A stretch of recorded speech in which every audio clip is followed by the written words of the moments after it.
If you want to improve your writing right inside Chrome, then in this video I'll show you exactly how to install the Grammarly Chrome extension, step by step. This is a quick and easy setup that can help you catch grammar mistakes, improve clarity, and write more confidently while you browse, email, or work online. And before we jump in, if this tutorial helps you out, make sure to hit the like button and subscribe for more simple tech guides just like this. Alright, let's get started. First, open Google Chrome and head over to the Chrome Web Store. You can do this by searching for Chrome Web Store in your browser, or going directly to the store from your bookmarks or search results. Once the store loads, look for the search bar at the top and type Grammarly. Press Enter, and you should see the Grammarly extension in the results. Now this part is important. Make sure you select the extension created by Grammarly.com. You want to choose the official Grammarly extension so you know you're installing the correct version. Once you open the Grammarly listing, take a quick look at the page so you can confirm it's the right one. Next, on the right side of the page, click the blue Add to Chrome button. As soon as you do that, Chrome will show a permission pop-up asking you to confirm the installation. This is completely normal. Click Add Extension to continue.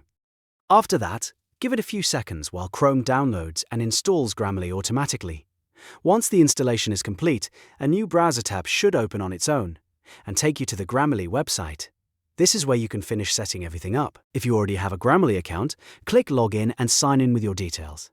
If you're new, select Sign Up and create a free profile using your email address, Google account, or Apple ID. After you log in, Grammarly will guide you through a short onboarding process. This is where you can customize your writing goals so Grammarly knows what kind of suggestions to give you. For example, you can choose settings for work, school, or casual writing. This helps the extension give you better recommendations based on how you plan to use it.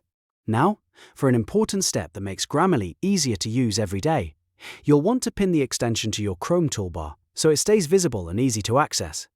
To do that, click the extensions icon in the top right corner of Chrome. It looks like a puzzle piece. When the menu opens, find Grammarly in the list. Then, click the pin icon next to Grammarly. Once you do that, the Grammarly logo will stay permanently visible on your top bar. Depending on your setup, it may appear green or grey, but either way, pinning it makes it much faster to open and manage whenever you need it. And that's it. You've now successfully installed the Grammarly Chrome extension, logged in or signed up, customized your writing goals, and pinned it for quick access. From here on out, Grammarly can help you write cleaner, clearer, and more polished text across the web. If this video helped you, don't forget to like, subscribe, and turn on notifications so you never miss another helpful tutorial. Thanks for watching, and I'll see you in the next one.